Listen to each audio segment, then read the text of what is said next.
நன்றியோடு துதிக்கிறோம் ஆண்டவரை, ஸ்தோத்தரிக்கிறோம் ஏசப்பா. அமீன், உம்மை துதிக்கிறோம் ஆண்டவரை.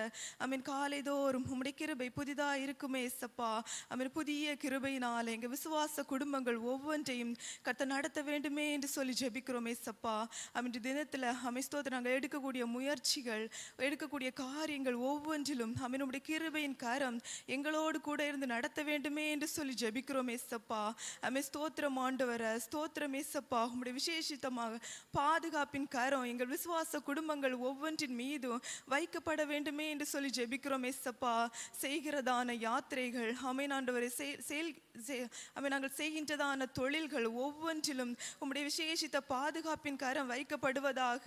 எங்க விசுவாச குடும்பத்தின் நபர்கள் இருக்கின்றதான ஸ்தானங்கள்ல கர்த்தர் விசேஷித்த பாதுகாவலை கர்த்தர் வைப்பீராக. ஆமென் ஆண்டவரே, நீங்கள் அப்படியே நடத்துகின்றபடியால் உமக்கு ஸ்தோத்திரம் ஏசப்பா. உமக்கு ஸ்தோத்திரம் ஆண்டவரே. ஆமென்.